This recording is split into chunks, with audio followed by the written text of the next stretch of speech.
இடத்துல அந்த ஸ்பாய்லர் ஒரு மாதிரி போட்டால் நல்லாயிருக்கும்னு நினைக்கிறேன். அதனால் தூக்கமே வராமல் ஒரு மாதிரி டென்ஷனில் இருந்தேன். மெக்கானிக்கும் பார்த்துட்டு இது வரைக்கும் நான் இந்த மாதிரி பீஸாக உடஞ்சி பார்த்ததே இல்லை சார்ன்றாங்க. ஸோ லோக்கல் மெக்கானிக்ஸை இப்படி ஏமாற்றுவாங்க, தெரிஞ்சுக்கோங்க. ஸ்டார்ட் ஆகலை, சேம் இஷ்யூ. அங்கே பெங்களூரில் என்னாச்சோ அதே இஷ்யூ இங்கே நடந்துச்சு. அது எப்படி எனக்கு மட்டும் அப்படி நடக்கும்னு தெரில சார். என்னன்னு யோசிக்கிறீங்களா? ஸ்டோரி சொல்கிறேன். பா இடி பார்த்தீங்களா, வேறு லெவல். இன்றைக்கி தமிழ்நாடு ஃபுல்லாக, ஆக்சுவலி சவுத் இந்தியா ஃபுல்லாக செம்ம மழை போல். பெங்களூரில் ஃப்ளட்டு, வேலூரில் வந்து கண்டினியூஸாக மழை, வெயிலே பார்க்க முடியல, வேறு லெவலில் இருக்குது வெதர். சம்மரில் அதெல்லாம் நம்ம எக்ஸ்பெக்டே பண்ணல. அதுக்கு முன்னாடி நான் கதை சொல்கிறேன்னு சொன்னேன்ல, அந்த கதையை பார்ப்போம். அப்படியே ட்ரைவ் போயிட்டே பார்க்கலாம். இன்றைக்கும் வந்து ஒரு ரெய்னி ட்ரைவ் தான். அண்ட் இன்றைக்கி வந்து நம்ம ஹோண்டா சிட்டி எடுத்துகிட்டு போகிறோம். இவனை வச்சு தான் கதையே. போகலாமா? வாங்க பார்க்கலாம். வானம் பார்த்தீங்களா எவ்வளோ டார்க்காக இருக்குது. வா, கேமராவில் தெரியல.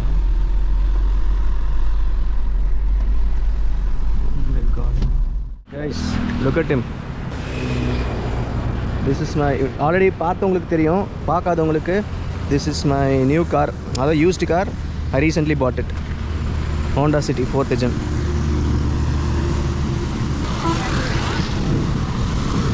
Such a handsome guy he is.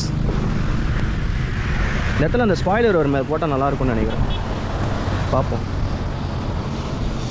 So நான் ஸ்டோரி சொல்கிறேன்னு சொன்னேன்ல, அது இவனை பேஸ் பண்ணி தான். ட்ரை பண்ணிகிட்டே பேசுவோமா?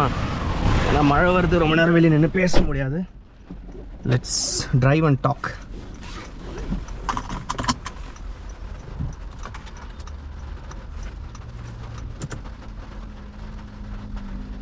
இப்போது கிளச் அழுத்திட்டு ஸ்டார்ட் பண்ணால் ஸ்டார்ட் ஆகணும். கரெக்டாக? என்னோடய வண்டி ஸ்டார்ட் ஆகலை. அதாவது என்கிட்ட வந்த முதல் நாள்லேருந்து, அதாவது முதல் நிமிஷத்துலேருந்தே எப்படி இருக்கும் உங்களுக்கு? டென்ஷன் ஆகாது? அதுதான் எனக்கு நடந்துச்சு. நீங்கள் ரீசெண்டாக என்னோடய ஷார்ட்ஸ்லாம் போய் பார்த்தீங்கன்னா தெரியும். நான் கொடைக்கானல் போயிருந்தோம், திருச்செந்தூர் போயிருந்தோம். முன்னாடி என்ன வராங்களா? திருச்செந்தூர் போயிருந்தோம். இந்த ஷார்ட்ஸ்லாம் பார்த்துருப்பீங்க. அது ஹோண்டா சிட்டியில் தான் போனோம். ஸோ அந்த ட்ரிப்பு முடிச்சுட்டு இந்த கார் நான் வாங்கிக்கிற மாதிரி எங்கள் மாமா கிட்டே இருந்து. ஸோ நான் இந்த கார் எங்கள் மாமா கிட்டேருந்து தான் வாங்கினேன். ஏன்னா அவர் வந்து அப்கிரேட் ஆகிறாரு. அவருக்கே அதை விற்கிற ஐடியா கிடையாது. ஆல்ரெடி இன்னொரு கார் வச்சுருக்காங்க அவங்க. ஸோ 3 கார் நிற்க வைக்கிறதுக்கு இடமும் இருக்காது அப்படின்றதுனால he sold it. ஸோ அவர் நான் சேல் பண்ண போகிறேன்டான்னு சொன்னார். உடனே நான் வந்து இல்லை மாமா நான் வாங்கிக்கிறேன் சொல்லி வாங்கிட்டேன். ஓகே. ஸோ ட்ரிப்புக்கு போயிட்டு வந்துட்டு நான் ரிட்டன் வரும்போது காரை நான் எடுத்துகிட்டு வர போகிறேன் பெங்களூர்லேருந்து.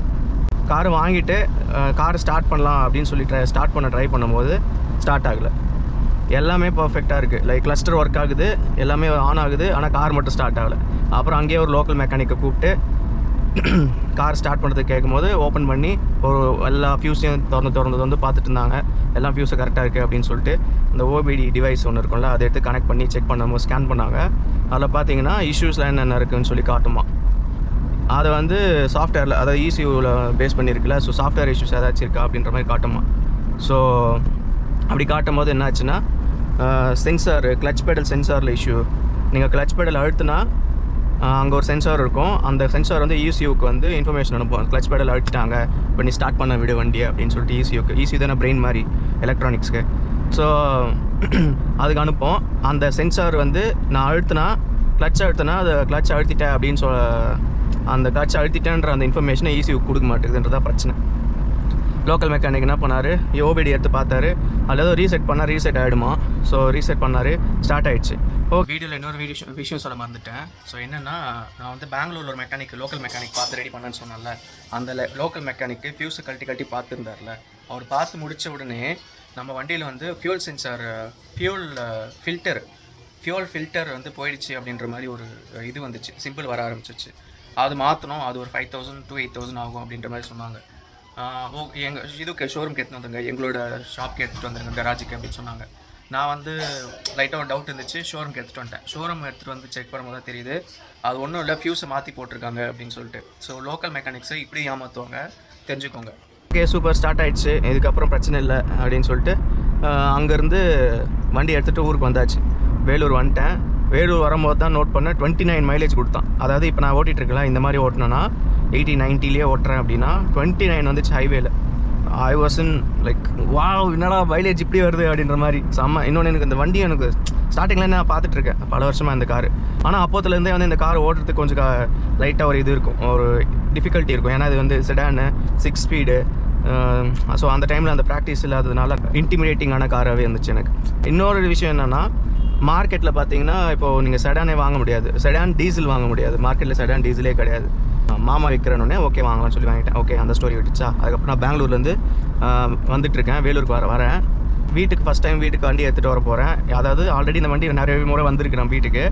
ஆனால் நான் என்னோட காரை வந்து ஃபஸ்ட் டைம் வீட்டுக்கு வரப்போகுதுன்னும் போது வாஷ் பண்ணிட்டு வீட்டுக்கு எடுத்துகிட்டு போகலாம், பூஜை பண்ணிட்டு எடுத்துகிட்டு போகலான்னு சொல்லி வாஷ் பண்ணுறதுக்கு வண்டியை விட்டுறேன்.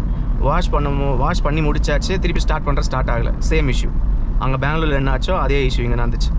திருப்பி லோக்கல் மெக்கானிக் இங்கே கால் பண்ணி அவங்கள ஆளை வர வச்சு 500 மீட்டர்ஸ் தள்ளிட்டு போயிட்டு அங்கே திருப்பி அதே மாதிரி ஓபிடி வச்சு கனெக்ட் பண்ணி ஸ்டார்ட் பண்ணிட்டு வீட்டுக்கு எடுத்துகிட்டு வந்தோம். அவர் கனெக்ட் பண்ணி ஸ்டார்ட் பண்ணும்போது சொல்லிட்டாரு, இந்த இஷ்யூ வந்து திருப்பி வரும், சர்வீஸ் சென்டர்லேயே விட்டு சரி பண்ணிக்கோங்க, இது வந்து இப்போ நாங்கள் ரீசெட் தான் பண்ணியிருக்கோம், இந்த இஷ்யூ திருப்பி வரும்னு சொல்லிட்டார். ஓகே வீட்டுக்கு வந்தாச்சு, பூஜைலாம் பண்ணிவிட்டு வீட்டில் எடுத்து வந்து நிற்க வச்சாச்சு. நெக்ஸ்ட் டே திருப்பி ஸ்டார்ட் ஆகலை. தெரியும் இந்த இஷ்யூ வரும் தெரியும். மார்னிங் நான் சர்வீஸ் சென்டருக்கு எடுத்துகிட்டு போகிறேன், இந்த இஷ்யூ வரப்போகுதுன்னு தெரியும். ஸ்டார்ட் ஆகலை. சரி ஓகே என்னடா பண்ணுறதுன்னு யோசிச்சுட்டு இருந்தேன். எங்கள் மாமாவுக்கு வேறு டென்ஷனு. இத்தனை வருஷம் நல்லா பர்ஃபார்ம் பண்ணியிருந்த காரு, ட்ரிப்பில் நான் கூட போயிட்டு இருந்தேன், நல்லா பர்ஃபார்ம் பண்ணியிருந்த காரு இவங்ககிட்ட போனோடனே மாதிரி பண்ணுதே. இவங்ககிட்ட இப்போ அவங்களுக்கும் சேல் பண்ணும்போது எனக்கு மச்சானுக்கு கொடுக்குறாங்க காரு. அப்போ வந்து கார் இப்படி பண்ணிச்சுன்னா நான் ஃபீல் பண்ணணும்னு சொல்லிட்டு அவங்களும் ஃபீல் பண்ணுறாங்க. எனக்கு அப்படியே இத்தனை வருஷம் நல்லா ஓடி இந்த கார் என்கிட்ட வந்த பிறகு என்னடா நீ இப்படி பண்ணுற அப்படின்னு சொல்லி இவங்ககிட்ட எனக்கும் ஒரு இது. அதாவது எங்கள் மாமா கிட்டது என்கிட்ட வரத்துக்கு உங்களுக்கு பிடிக்கலையா நான் தெரியல. நான் அந்த சின்ன பசங்க அடம் பண்ணுவாங்கள்ல வீட்டை விட்டு வெளியே வந்தால் ஸ்கூலுக்கு போகிறதுக்கு, அந்த மாதிரி அடம் பண்ணான்னு நினைக்கிறேன். ஸோ அதுக்கப்புறம் ஷோரூம்க்கு எடுத்துகிட்டு போனேன். ஷோரூம் எடுத்துகிட்டு போகிறதுக்கு முன்னாடி இங்கேருந்து நான் வண்டி எடுக்கணும்ல, அதுக்கு என்ன பண்ணுறது, ஷோரூம் கால் பண்ணேன். ஷோரூம் கால் பண்ணோடனே பேசினாங்க, கஸ்டமர் சர்வீஸ்லேருந்து பேசினாங்க. அப்புறம் சர்வீஸ் அட்வைசர் கொடுக்குறேன்னு சொல்லி சர்வீஸ் அட்வைசர் கொடுத்தாங்க. சர்வீஸ் அட்வைசர் என்ன பண்ணார், ஒரே நிமிஷம் பின்னாடி ஒருத்தர் லைட் அடிச்சு டார்ச்சர் பண்ணிருக்கான், அவனுக்கு வழி விட்டுறான் போப்பா. சர்வீஸ் அட்வைசர் என்ன சொன்னார், சார் எங்கள் சப்போர்ட்லாம் நாங்கள் கொடுக்க மாட்டோம், நீங்களே வண்டி எடுத்துன்னு வந்துருங்கன்ட்டாங்க சொல்லிட்டாங்க. சரி டோ வெச் பண்ணி எடுத்துகிட்டு வந்துருங்கன்னு சொல்லிட்டாங்க. சரி டோ வெஹிக்கிள்னா கான்டாக்ட்லாம் இல்லை சார் அப்படின்னு சொல்லிட்டு கட் பண்ணிட்டாங்க. இது கரெக்டான பதிலே சொல்ல மாட்டேங்கிறாங்களே சொல்லிட்டு நினைக்கும் போதே டக்குன்னு அவங்க கஸ்டமர் சர்வீஸ் எனக்கு கால் பண்ணி கொடுத்தவங்க கிட்ட வந்து, இங்கே பாரு இந்த மாதிரி விஷயத்துக்குலாம் என்கிட்ட கொடுத்து 2 மினிட்ஸ் வெயிட் பண்ண வேஸ்ட் பண்ணிட்டேன் என்ன அப்படின்னு சொல்லி என்னை காலில் வச்சுன்னே அவ்வளோ ரூடாக அவங்ககிட்ட சொல்கிறாங்க. லைக் கஸ்டமர் நான் ஃபோனில் இருக்கேன், என்னையை வச்சு ரூடாக பேசின்னு இருக்காங்க. அங்கே என்கிட்ட பேசுனது அவருக்கு டைம் வேஸ்ட் ஆகிடுச்சான் சர்வீஸ் அட்வைசருக்கு. அதுலேயே ஒரு மாதிரி கடுப்பாயிடுச்சு. அதுக்கப்புறம் சரி ஓகே அதோட டென்ஷனில் இருந்திருப்பாங்க, பல கஸ்டமர்ஸை பார்க்குறாங்க அப்படின்னு சொல்லிட்டு விட்டாச்சு. நான் அதுக்கப்புறம் லோக்கல் மெக்கானிக் திருப்பி கால் பண்ணி அவங்கள திருப்பி அதே மாதிரி ஓபிடி அந்த கனெக்டர் வச்சு ஆன் பண்ணி வச்சு வண்டி எடுத்துகிட்டு போயிட்டு வண்டியை விட்டாச்சு ஷோரூமில் விட்டோடனே அது நைட் ஆகிடுச்சு. வந்து ஸ்டார்ட் பண்ணுறவங்க வரதுக்கு நைட் ஆகிடுச்சு. ஒரு 7 o'clock எடுத்துகிட்டு போய் ஷோரூமில் விட்டேன். நெக்ஸ்ட் டே வந்து நான் பண்ண தப்பு என்னென்னா ஷோரூமுக்கு போயிருக்கணும், ஷோரூமுக்கு நான் போகல. ஏன்னா மாருதி சுசுக்கியில் பார்த்தீங்கன்னு வைங்களேன், அவங்களுக்கு நீங்கள் ஷோரூமுக்கு வரணும்லாம் இல்லை, நீங்கள் சொல்லிட்டிங்கன்னா அவங்க ப்ராப்பராக சர்வீஸ் பண்ணி வண்டி எடுத்துகிட்டு வந்து வீட்டிலே கொடுத்துருவாங்க. ஸோ அந்த மாதிரி இங்கே நான் மாதிரி கரெக்டாக பண்ணிவிடுவாங்க அப்படின்ற மாதிரி நான் ஷோரூம் போல், நீங்கள் சர்வீஸ் பண்ணி கொடுத்துருங்க, அது வண்டி எனக்கு இஷ்யூ இருக்குது, அதை சரி பண்ணி கொடுத்துருங்க அப்படின்னா. அப்புறம் ஜென்ரல் செக் பண்ணி ஜென்ரல் சர்வீஸ் ஒன்று பண்ணிவிடுங்க அப்படின்னு சொன்னேன். சொல்லிவிட்டு வண்டி விட்டாச்சு.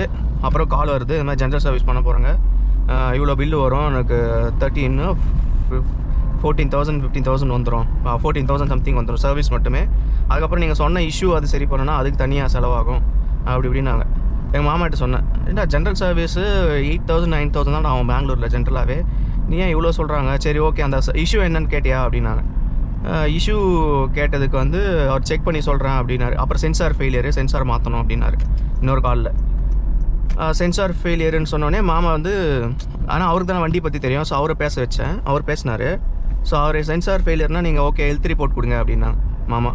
அப்புறம் எனக்கு வந்து சர்வீஸ் பில் எஸ்டிமேஷன் கொடுங்க, ரெண்டுத்தையும் அனுப்புங்க அப்படின்னா. அப்போவே வந்து நாங்கள் திருப்பி கேள்வி கேட்குறத பார்த்துட்டு அவர் வந்து ஒரு பதில் சொல்கிறதுலேயே வந்து ஒரு ஆட்டிடியூட் வந்துச்சு சர்வீஸ் அட்வைசருக்கு. சர்வீஸ் சென்டரில் வந்து அவருக்கு நல்ல பேர் இருக்குது போல இருக்குது. அதனால் எந்த கேள்வி கேட்டாலும் வந்து நீ என்ன எப்படி கேள்வி கேட்குறதுன்ற மாதிரியே பதில் சொல்லிட்டு இருந்தார்.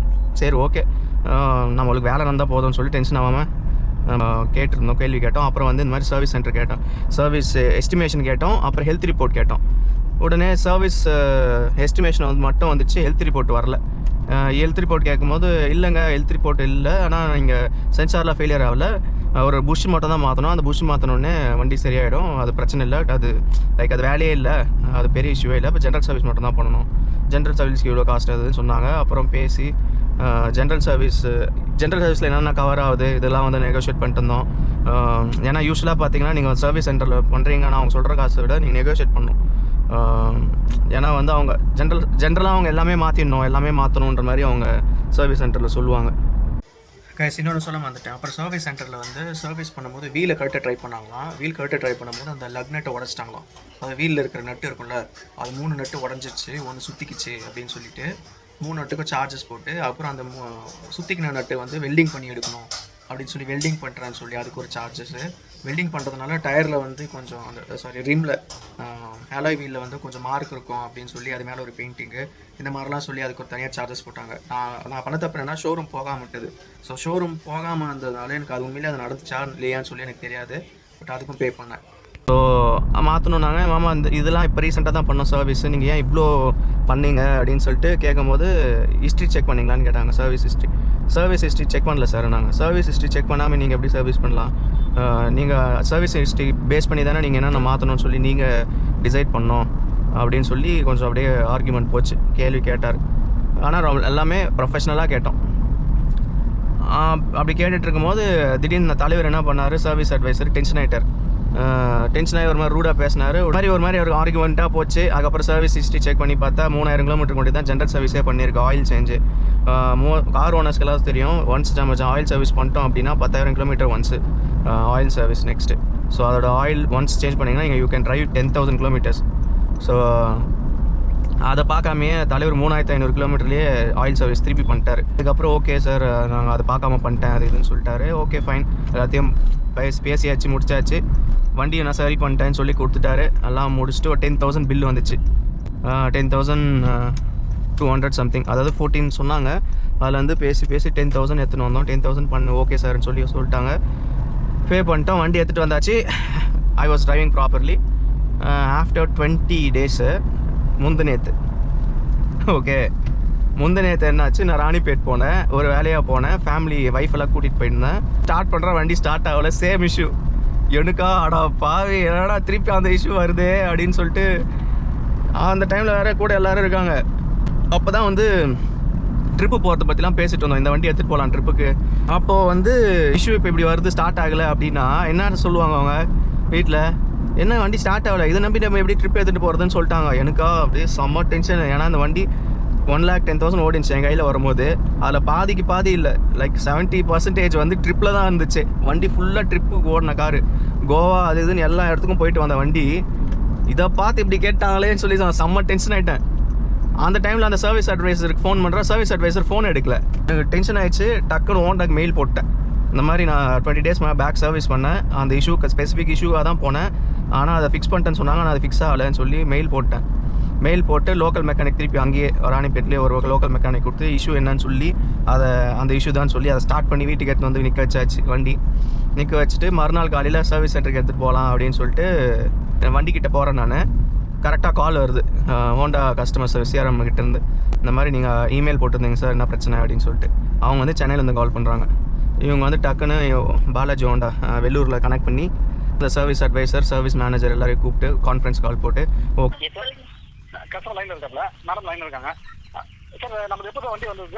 Sir April 23 24 sir full 90K service பண்ணோம், ஜென்ரல் சர்வீஸு.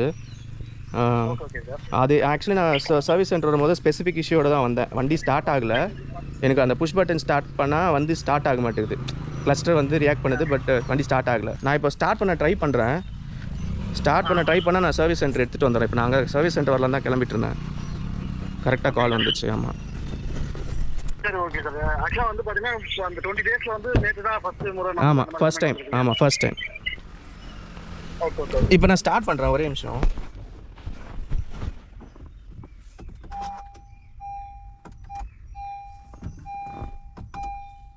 இல்லை ஸ்டார்ட் ஆகலைங்க. யாராச்சும் ஒரு ஆள் மட்டும் டெக்னீஷியன் கொஞ்சம் அசைன் பண்ண சொல்லுங்க. சரி, இப்போ வண்டியில் இருக்கீங்க? ஆமாம் ப்ரோ. ஆமாம் வண்டியில் இருக்குங்க. இப்போ நம்ம ஸ்டார்ட் பண்ண ட்ரை பண்ண என்ன ரியாக்ஷன் ஆகுதுங்க சார்? கிளஸ்டர் ஓப்பன் ஆயிடுச்சு. அந்த பீப் சவுண்ட் கேட்குதுங்களா? ஆமாம். ஓகே. இப்போ நான் கிளச் அழுத்துறேன். கிளச் அழுத்திட்டு என்ஜின் பட்டன் புஷ் ஸ்டார்ட் பண்ணுறேன். அவ்வளோதான், ஒரு ரியாக்ஷனும் இல்லை. அந்த இன்ஃபர்டெயின்மெண்ட் வந்து ஆஃப் ஆகிட்டு ஆன் ஆகுது, அவ்வளோதான். கிளஸ்டர் எதுவும் ஃப்ளிக்கர் ஆகல, அப்படியே எல்லா லைட்டும் எரியுது. அப்படியே புஷ் ஸ்டார்ட் பட்டன். ஆமாம். பேட்டரி லாஸ்ட் டைம் செக் பண்ணோம், 12 வோல்ட்டு காட்டுச்சுங்க.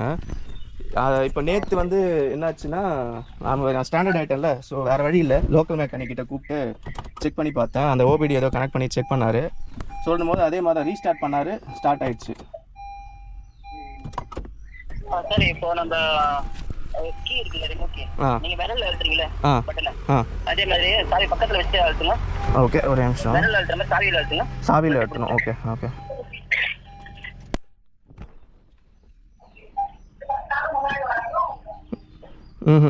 ஒர்க் ஆகலை சார், சாவியில் அழுத்தினாலுமே ஒர்க் ஆகலை. ஆமாம் ஆமாம்.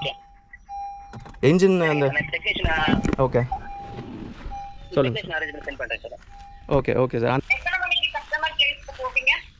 நான் லொகேஷன் என்னென்ன கஸ்டமர்கிட்ட வாங்கிக்கிட்டேன், என்னன்ற ஒன்று ஆக்ட் பண்ணுறேன்.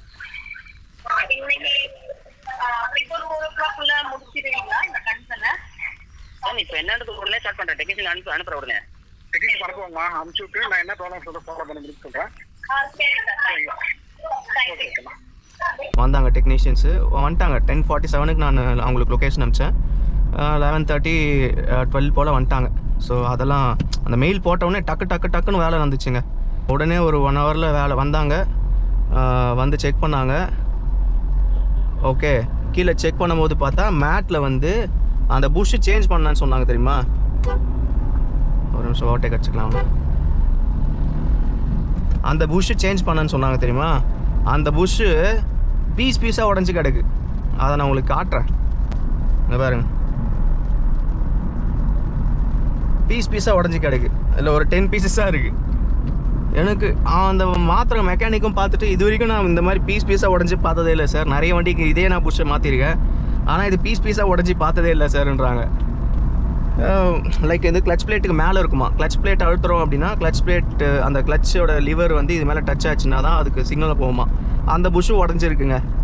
எனக்கு என்னடா இது பெக்யூலியராக வந்திருக்கு, எனக்கு மட்டும் பிரச்சனை. இத்தனை வருஷம் இந்த பிரச்சனை வரல, எனக்கு மட்டும் வந்திருக்கு. சரி, மேபி டிரைவிங் ஸ்டைலில் நான் என்ன தப்பு பண்ணுறேன்னா சொல்லி என்ன மைண்டில் வச்சுக்கணுமான்னு கேட்டால், அதெல்லாம் ஒன்றும் இல்லை சார், அது ஏதோ இது உடஞ்சிருக்கு, நீங்கள் நார்மலாக எப்படி ஓட்டுவீங்களோ ஓட்டுங்க அப்படின்னு சொல்லிட்டு இருந்தாங்க. அப்புறம் சொல்கிறாங்க கிளச்சு ஹார்டாக போட்டால் மேபி உடையும் அப்படின்னு. 500 கிலோமீட்டரில், அதுக்கப்புறம் சர்வீஸ்க்கு அப்புறம் ஒரு 500 கிலோமீட்டர் தான் ஓட்டியிருப்பேன். அதில் நான் கிளச்சை அழுத்தி ஹார்டாக உடச்சிட்டேன்னா, அப்போ அந்த அளவுக்கு தான் குவாலிட்டி இருக்கா ப்ராடக்ட்டு.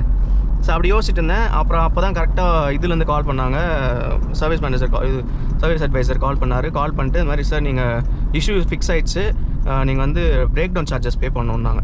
எனக்கு உடனே கேட்டேன், நான் வந்து சர்வீஸ் பண்ணி 500 கிலோமீட்டர்ஸ் தான் ஓட்டியிருக்கேன்.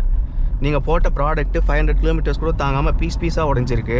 அது ஏன் தப்பா இல்லை ப்ராடக்ட் ஃபெயிலியரான்னு கேட்டேன். நான் எப்படி நாள் பே பண்ணுறது, வை ஷுட் ஐ பே அப்படின்னு. அப்புறம் அவங்க அக்செப்ட் பண்ணிக்கிட்டு கரெக்டாக சார், ஓகே நாங்கள் பே பண்ண வேணாம் அப்படின்னு சொல்லிட்டாங்க. அதுக்கப்புறம் சிஆர்எம் கால் பண்ணி தேங்க்ஸ் சொல்லிட்டு மெயிலுக்கு ரெஸ்பாண்ட் பண்ணிவிட்டு இஷ்யூவை முடிச்சாச்சு. ஸோ ஒரு சின்ன பீஸு இவன் வந்து என்னை நிறைய இடத்துல நிற்க வச்சான், அலைய வச்சான், டென்ஷன் ஏற்றினா. அதுக்கு முன்னாடி நாள் நைட்டு எனக்கு தூக்கமே இல்லைங்க. சத்தியமாக எனக்கு லிட்டராக தூக்கம் இல்லை. மிட் நைட்டில் எனக்கு தலைவலி வந்துடுச்சு. ஏன்னா எனக்கு காருன்றது வந்து it is very special. So அது காரும் சரி பைக்கும் சரி, என் வெஹிக்கிள் வந்து கரெக்டாக இருக்கணும். என் வெஹிக்கிளுக்கு ஏதாச்சும் பிரச்சனை அப்படின்னா அதை நான் சரி பண்ணி சால்வ் பண்ணி வச்சுக்கணும். என் வெஹிக்கிள் நல்லா இல்லை, அவன் வந்து உடம்பு சரியில்லாமல் இருக்கான், என் வெஹிக்கிள் உடம்பு சரியில்லாமல் இருக்குது அப்படின்னா எனக்கு தூக்கமே வராது. அப்படியே டென்ஷனாகவே இருப்பேன் நான். என் பைக்குக்கும் சரி அது பொருந்தும். அதனால் தூக்கமே வராமல் ஒரு மாதிரி டென்ஷனில் இருந்தேன். அப்புறம் எப்படியோ சால்வ் ஆயிடுச்சு. அது பாருங்கள், இந்த இஷ்யூ நான் அவங்க யாருக்குமே பார்த்ததில்லையா. இதே ஹோண்டா சிட்டிக்கு நான் நிறைய வண்டியும் மாற்றிருக்கேங்க. இந்த விஷயம் நான் யாருக்குமே பார்த்ததில்லை அப்படின்றாங்க. அதுக்கு தான் சொன்னேன் ஸ்டார்டிங்கில், இந்த மாதிரி விஷயம்லாம் எனக்கு மட்டும் தான் நடக்குமாடா அப்படின்னு சொல்லிட்டு. இதை நான் என்னன்னு சொல்கிறதுன்னு தெரில. பேட் லக்கா இல்லைனா லைக் இந்த வண்டி கிடைக்கிறது கஷ்டமா. டீசல் ஹோண்டா சிட்டி வந்து நிறைய பேர் சேல் பண்ண மாட்டாங்களா அவ்வளோ சீக்கிரம்.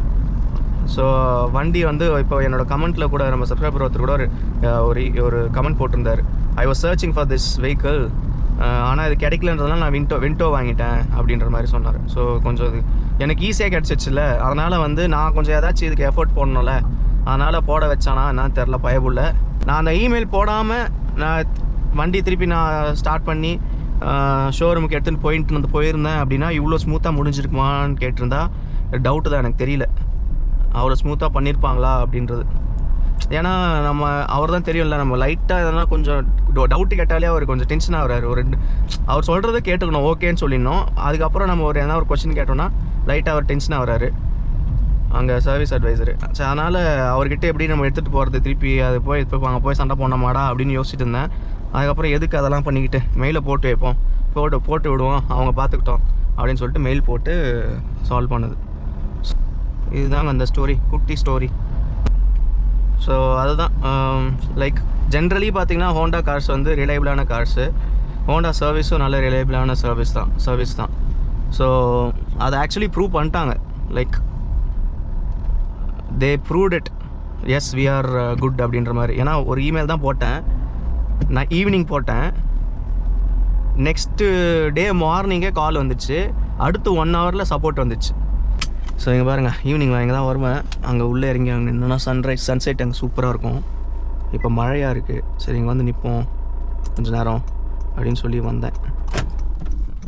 வாங்க எப்படி போய் வியூ பார்ப்போம்.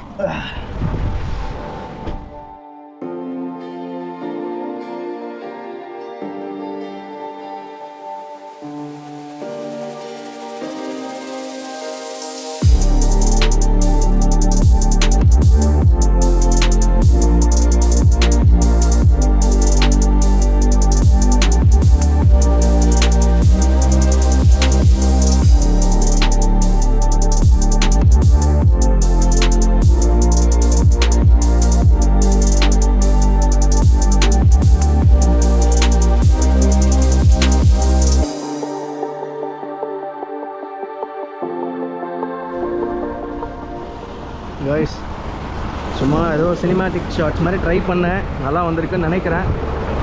பார்த்தீங்களா டைம் பார்த்தீங்கன்னா 5:30 தான், ஆனால் ஃபுல்லாக இருட்டிட்டு வருது. இந்த மேகம் பயங்கரமாக அங்கேருந்து அப்படியே வருது, செம்மையான மழை கூட்டிகிட்டு வருதுன்னு நினைக்கிறேன். அம்மா ஒரு டீ ஷாப்பில் நிற்போம். லெட்ஸ் கோ.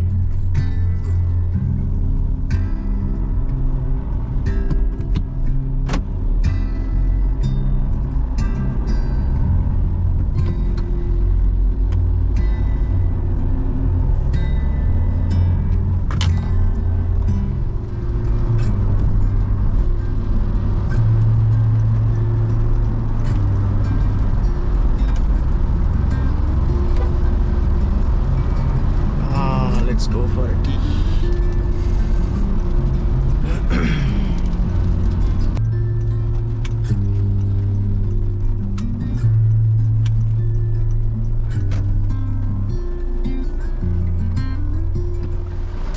நல்ல டீயை ஒன்று போட்டு சால்ட் பிஸ்கெட் சாப்பிட்டு கிளம்பியாச்சு. மழை சூப்பராக வந்துட்டுருக்கு. ட்ரைவ் பண்ணிட்டு ரொம்ப தூரம் அப்படியே ட்ரைவ் பண்ணிட்டு போகணுன்னு ஆசையாக இருக்குது. But what to do, I can't do that. So அப்படியே ஸ்லோவாக வீட்டு வரைக்கும் மழையில் என்ஜாய் பண்ணிட்டு, வண்டி ஏதாவது இடத்துல நல்ல இடத்துல பார்க் பண்ணிட்டு மழையில் வண்டியிலே உட்காந்து அந்த வைப் என்ஜாய் பண்ணிட்டு வீட்டுக்கு போகலான்னு இருக்கேன். இதுக்கப்புறம் வீடியோ எடுத்தால் உங்களுக்கும் வெளிச்சம் அந்தாலும் கிளியராக தெரியாது. இந்த வீடியோ இதோட முடிச்சுக்கிறேன். Hope you guys like this video. பிடிச்சிருந்தா லைக் பண்ணுங்கள், ஷேர் பண்ணுங்கள், சப்ஸ்கிரைப் பண்ணுங்கள். See you guys in the next video. Bye.